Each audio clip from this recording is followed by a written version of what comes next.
Hello medical students, कैसे हैं आप सब लोग। आई होप आप सब बढ़िया होंगे। This side Mohit Hussain here, welcome back to our YouTube channel. और आज की वीडियो के अंदर मैं आपको बताने वाला हूं अपकमिंग मेडिकल एग्जाम के बारे में, जो अभी हमारे पास आने वाले हैं, उनके फॉर्म के डेट्स के बारे में कि कौन कौन से हमारे पास मेडिकल एग्जाम अभी आने वाले हैं, उनकी फॉर्म डेट्स क्या रहेगी, और उस हिसाब से आप डिसाइड कर सकते हो कि आपको कौन कौन से फॉर्म जो है वो फिल करने हैं। क्योंकि बहुत सारे बच्चों को पता ही नहीं होता कि हमारे पास अपकमिंग में कौन कौन से मेडिकल एग्जाम आ सकते हैं, हमें कौन कौन से भरने चाहिए, उसके अंदर कौन कौन से कोर्सेज होते हैं, उनकी फॉर्म डेट्स क्या होती है। तो आज की वीडियो के अंदर मैं आपके सारे की सारी चीजों को क्लियर कर दूंगा कि आने वाले अपकमिंग एग्जाम जो है वो कौन कौन से होते हैं मेडिकल फील्ड के रिलेटेड, और साथ ही साथ मेडिकल फील्ड के रिलेटेड दो तीन ऐसे एग्जाम्स के बारे में भी बताऊंगा। मेडिकल फील्ड वाला बच्चा भी भर सकता है और वो मेडिकल फील्ड से रिलेटेड भी नहीं होंगे, क्योंकि बहुत सारे बच्चों का इंटरेस्ट तो होता है कि मैंने मेडिकल फील्ड रखी है लेकिन मुझे आगे चल के मेडिकल फील्ड को कंटिन्यू नहीं करना है। तो ऐसे कोर्सेज के बारे में भी मैं आगे चल के आपको जो है वो बताऊंगा, साथ ही साथ उनकी फॉर्म डेट्स के बारे में बताऊंगा। तो सबसे पहले हम शुरू करते हैं फर्स्ट नंबर से, जो सबसे कॉमन और सबसे फेमस एग्जाम है पूरे ऑल इंडिया के अंदर, जो कि हमारे पास है यहाँ पे नीट का एग्जाम जो होता है वो पूरे इंडिया के अंदर फेमस है। हर बच्चे को इस एग्जाम के बारे में पता ही होगा, लेकिन बहुत सारे बच्चों को ये नहीं पता कि नीट का एग्जाम अगर हम क्लियर करते हैं या फिर नीट का एग्जाम हम देते हैं तो इसमें हमें कौन कौन से कोर्सेज के अंदर एडमिशन मिल सकती है। तो देखो बच्चों, नीट का एग्जाम अगर आप क्लियर करते हो या फिर नीट का एग्जाम अगर आप देना चाहते हो तो इससे आपको MBBS, BDS, BSc nursing, BMS, BHMS, BUMS, BSMS, B pharma, Ayurveda, इन कोर्सेज में आपको जो है वो एडमिशन मिलेगी। साथ ही साथ बीवीएससी, ठीक है, जो बच्चे वेटनरी में भी जाना चाहते हैं उनको भी जो नीट का एग्जाम भी क्लियर करना पड़ेगा। तो इनमें से अगर आप कोई कोर्स चूज करना चाहते हो, एमबीबीएस हो गया, बीडीएस हो गया, बीएससी नर्सिंग हो गया, BMS, BHMS, BUMS, BSM, B pharma, Ayurveda, normal वाला बी फार्मा की बात नहीं कर रहा हूं, बी फार्मा आयुर्वेदा अलग चीज होती है। अगर आप इन सब कोर्सेज को करना चाहते हैं, बीवीएससी कोर्स करना चाहते हो, तो आपको जो है नीट का एग्जाम जो है वो देना पड़ेगा, क्योंकि इन सब कोर्सेज के अंदर आपको नीट के एग्जाम के थ्रू ही जो है वो एडमिशन मिलेगी। एक चीज क्लियर कर देता हूं, यहाँ पे बीएससी नर्सिंग एम्स वाली बीएससी नर्सिंग नहीं है। यहाँ पे कुछ कॉलेजेस ऐसे हैं जो बीएससी नर्सिंग करवाते हैं और बीएससी नर्सिंग के लिए वो आपको नीट के थ्रू जो वो एडमिशन देते हैं। एम्स वाले बीएससी नर्सिंग की मैं यहाँ पे बात नहीं कर रहा, वो आगे चल के आपको बताऊंगा। दूसरे बीएससी नर्सिंग कॉलेजेस होते हैं जो बीएससी नर्सिंग तो करवाते हैं लेकिन एम्स नहीं होते हैं, इस चीज का आपको खास करके ध्यान रखना है। और ये बीएससी नर्सिंग के जो अंदर एडमिशन लेना चाहते हैं वो आपको नीट के थ्रू ही जो क्या करते हैं एडमिशन देते हैं। इनकी फॉर्म डेट की बात करें कि नीट के जो एग्जाम है उनकी फॉर्म डेट क्या रह सकती है, कब से कब इनके जो नीट के एग्जाम के फॉर्म निकलते हैं। देखो बच्चों, फॉर्म जो इनके निकलते हैं वो आपको फरवरी में या फर्स्ट वीक ऑफ मार्च में हमें जो देखने को मिलेंगे। इस चीज का आपको खास करके ध्यान रखना है। जैसे ही कोई अपडेट आती है तो हर कोर्सेज का आपको आपके भाई के ऊपर चैनल के ऊपर अपडेट मिलती रहेगी, इसलिए आपको घबराने की नीड नहीं, चैनल को सब्सक्राइब करके रख लो। फॉर्म डेट इनके फरवरी के कभी भी मिड में भी आ सकते हैं, लास्ट में भी आ सकते हैं, या ज्यादा से ज्यादा फर्स्ट वीक मार्च तक इनके फॉर्म जो है वो क्या कर जाते हैं, रिलीज हो जाते हैं। जैसे फॉर्म रिलीज होंगे अपडेट आपको मिल जाएगी। तो बच्चों यहाँ पे नेक्स्ट एग्जाम की बात करते हैं, तो यहाँ पे हमारे पास नेक्स्ट एग्जाम है एम्स पार का, जो कि सबसे ज्यादा मोस्ट फेमस सेकंड नंबर पे आता है एम्स का। अब एम्स के अंदर आपको कौन कौन से कोर्सेज देखने को मिलेंगे। जो बच्चे नर्सिंग करना चाहते हैं या फिर जो बच्चे पैरामेडिकल के अंदर जाना चाहते हैं उनको एम्स का एग्जाम जो है वो देना पड़ेगा। तो इसमें दो तरह के एग्जाम आते हैं, जैसे मैंने आपको ऑलरेडी बताया कि एक हमारे पास यहाँ पे नर्सिंग आता है, दूसरा हमारे पास यहाँ पे कौन सा आता है, पैरामेडिकल आता है। नर्सिंग भी यहाँ पे दो तरह की होती है, एक होती है बीएससी नर्सिंग हॉनर्स, एक होता है बीएससी नर्सिंग पोस्ट बेसिक। जो बीएससी नर्सिंग हॉनर्स है उसमें सिर्फ लड़कियां एडमिशन ले सकती हैं, गर्ल्स एडमिशन ले सकती हैं, लेकिन जो बीएससी नर्सिंग पोस्ट बेसिक है वहां पे लड़कियां प्लस लड़के दोनों एडमिशन ले सकते हैं, लेकिन उसकी एक कंडीशन है कि वहां पे आपको जो एडमिशन है वो आफ्टर जीएनएम के बाद मिलता है। इसके बाद क्या मिलेगा, आफ्टर जीएनएम के बाद, उससे पहले आपको जो जीएनएम को क्लियर करना पड़ेगा। अगर आप बीएससी नर्सिंग पोस्ट बेसिक के अंदर एडमिशन लेना चाहते हो वहां पे लड़के एडमिशन भी ले सकते हैं, लड़कियां भी एडमिशन ले सकती हैं,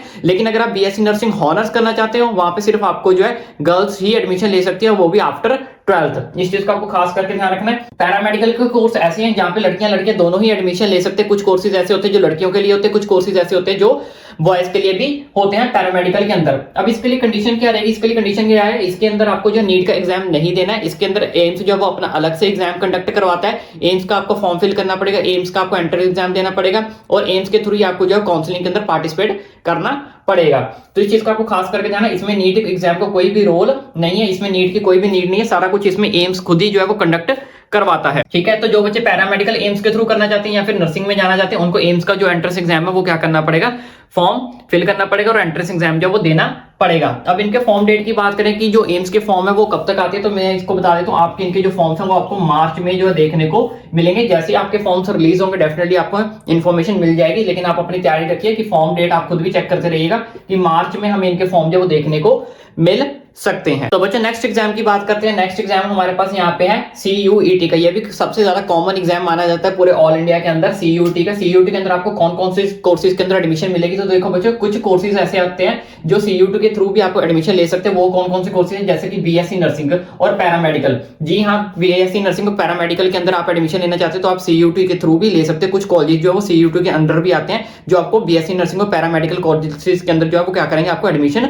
दिलवाएंगे। BSc नर्सिंग के कुछ कॉलेज जो वो नीट के थ्रू एडमिशन दिए जाते हैं और एम्स के थ्रू तो आपको पता ही है BSc नर्सिंग होती ही होती है। जो टॉप हमारे नर्सिंग के इंस्टीट्यूट्स हैं जैसे एम्स हो गया, वो सारे के सारे एम्स खुद ही कंडक्ट करवाता है, खुद ही, जैसे मैं आपको ऑलरेडी बता चुका हूं, खुद ही एग्जाम कंडक्ट करवाता है, खुद ही एंट्रेंस एग्जाम लेगा और खुद ही आपको जो है एडमिशन प्रोवाइड करेगा काउंसलिंग के थ्रू। उसके अलावा भी कुछ कॉलेज ऐसे हैं जो CUET के अंदर भी आते हैं। CUET के अंदर आने के बाद वो आपको जो है BSc नर्सिंग और पैरामेडिकल कोर्सेज के अंदर जो वो आपको एडमिशन देते हैं। अब इनके फॉर्म डेट की बात करें तो बच्चों इनके फॉर्म जो है वो मार्च अप्रैल में आपको जो देखने को मिल सकते हैं। ठीक है, मोस्ट प्रोबेबली चांस है कि मार्च के लास्ट तक आ जाएंगे, नहीं तो अप्रैल के फर्स्ट वीक या सेकंड वीक तक इनके जो फॉर्म्स है वो आपको देखने को मिल जाएंगे। बच्चों उसके बाद नेक्स्ट एग्जाम्स हमारे पास जो फॉर्म्स निकल कर आते हैं वो आते हैं स्टेट वाइज नर्सिंग और पैरामेडिकल एग्जाम। जी हाँ, हर स्टेट अपने अलग से पैरामेडिकल के और नर्सिंग के फॉर्म जो है वो रिलीज करती है। जो बच्चे आप जो है भर सकते हो, जैसे यूपी का बच्चा है वो यूपी CNET का फॉर्म निकलता है, वो आप भर सकते हो। इसी तरह से हमारे पास महाराष्ट्र अलग से फॉर्म निकालती है, मध्य प्रदेश अलग से निकालती है, चंडीगढ़ के PGIMR अलग से निकालती है। तो इस तरह से वहां पे स्टेट वाइज भी जो है नर्सिंग के और पैरामेडिकल के फॉर्म जो है वो निकलते हैं। जैसे एम्स हो गया वो तो ऑल इंडिया लेवल पे होता है, यानी कि उसमें ऑल इंडिया का बच्चा जो है वो पार्टिसिपेट कर सकता है। लेकिन जो स्टेट लेवल के कॉलेजेस होते हैं, स्टेट लेवल के एग्जाम्स के थ्रू जो उनकी सीट जो वो फिल की जाती है, तो उसके लिए आपको अपने स्टेट के हिसाब से ही जो है वो क्या करना पड़ेगा, एग्जाम्स फिल करना पड़ेगा। अब कौन सी स्टेट कौन सा एग्जाम कंडक्ट करवाती है उसकी ऑलरेडी हमने वीडियो बना रखी है, उस वीडियो का लिंक मैं आपको नीचे डिस्क्रिप्शन बॉक्स में दे दूंगा। साथ ही साथ कुछ स्टेट्स ऐसी हैं जिनके फॉर्म से, कुछ यूनिवर्सिटी ऐसी हैं जिनके फॉर्म जो है वो ऑलरेडी रिलीज हो चुके हैं। जैसे AMU का फॉर्म ऑलरेडी रिलीज हो चुका है, उसकी वीडियो भी मैंने यहाँ पे बना दी है। इस वीडियो का लिंक आपको नीचे डिस्क्रिप्शन बॉक्स में मिल जाएगा। साथ ही साथ यूपी CNET का अगर आप जाना चाहते हो, यूपी CNET के अंदर एडमिशन लेना चाहते हो, BSc नर्सिंग करना चाहते हो, तो उसके अंदर आपको एडमिशन कैसे मिलेगी, क्या सिलेबस रहेगा, पेपर पैटर्न क्या रहेगा, उसकी भी वीडियो हमने ऑलरेडी बना दी है। इन सारी वीडियोस के लिंक आपको नीचे डिस्क्रिप्शन बॉक्स में मिल जाएंगे। PGIMR चंडीगढ़ के अंदर आपको कैसे जाना है, वहां पे तो बिल्कुल ऑलमोस्ट 0 फीस में आपको जो BSc नर्सिंग करवाई जाती है और 1 लाख से ज्यादा सैलरी आपको वहां पे देखने को मिलेगी, जहां पे 95% चांसेस होती है आपकी जॉब अंदर ही मिल जाएगी और 0 फीस में आपकी BSc नर्सिंग वहां पे करवाई जाती है। वहां पे ऑल इंडिया के बच्चे क्या कर सकते हैं, अप्लाई कर सकते हैं। जैसे एम्स के अंदर ऑल इंडिया का बच्चा अप्लाई कर सकता है, ऐसे PGIMR के अंदर भी ऑल इंडिया का बच्चा जो है वो अप्लाई कर सकता है। वहां पे 0 फीस आपकी रहेगी। उसकी वीडियो भी हमने ऑलरेडी बना दी है, क्या सिलेबस रहेगा, कैसे पेपर पैटर्न रहेगा, कितनी नंबर ऑफ सीट्स है, सारी वीडियोस के लिंक आपको नीचे डिस्क्रिप्शन बॉक्स में मिल जाएंगे। इसी तरह से धीरे धीरे महाराष्ट्र के अंदर क्या प्रोसीजर रहने वाला है, हिमाचल के अंदर क्या प्रोसीजर रहेगा, हरियाणा के अंदर कैसे प्रोसीजर रहेगा, राजस्थान RUHS के अंदर आपको कैसे जाना है, पंजाब के अंदर आपको कैसे जाना है, सारी वीडियोस आपको जो धीरे धीरे हमारे चैनल पर अब मिलती रहेंगी। और साथ ही साथ इसके अलावा भी अगर आपके मन में कोई डाउट है, कोई क्वेरी, ओपनली मुझे नीचे कमेंट करके ही पूछ सकते हो। इसके अलावा मैंने जैसे कि आपको स्टार्टिंग में बताया था कि मेडिकल फील्ड के अंदर आप बच्चे कुछ नहीं जाना चाहते तो उसके अलावा इनके पास क्या ऑप्शंस रहेंगे। तो देखो बच्चों, आपके पास आइजर और नाइजर का ऑप्शन रहता है, तो आइजर और नाइजर में भी आप जो जा सकते हो। आइजर नाइजर में आपको रिसर्च में करना होता है, रिसर्च में आपकी एडमिशन होगी, उसमें भी जो आपकी सैलरी होती है वो लाखों में होती है, जिसमें बहुत ज्यादा आगे चल के स्कोप भी आपको देखने को मिलेगा। अब आइजर और नाइजर में आप कैसे जा सकते हो उसकी वीडियो भी हमने ऑलरेडी बना रखी है, क्या सिलेबस रहेगा, कैसे पेपर पैटर्न रहेगा, कौन सा एग्जाम देना होता है, उन सब वीडियोस के लिंक आपको जो नीचे डिस्क्रिप्शन बॉक्स में मिल जाएंगे। तो इसके अलावा भी अगर आप कोई क्वेरी चाहते हो, कोई और इन्फॉर्मेशन चाहते हो तो ओपनली मुझे नीचे कमेंट करके भी पूछ सकते हो। इसी तरह से धीरे धीरे आपको सारी की सारी अपडेट्स हमारे चैनल पर मिलती रहेगी, चाहे वो नर्सिंग के रिलेटेड हो, किसी मेडिकल फील्ड के रिलेटेड हो, ईच एंड एवरीथिंग की अपडेट आपको आपके भाई के चैनल पर मिलेगी। काउंसलिंग आपको कैसे करनी है, कौन से कॉलेज की कट ऑफ क्या रहेगी, कौन से कॉलेज आपके लिए बेस्ट रहेंगे।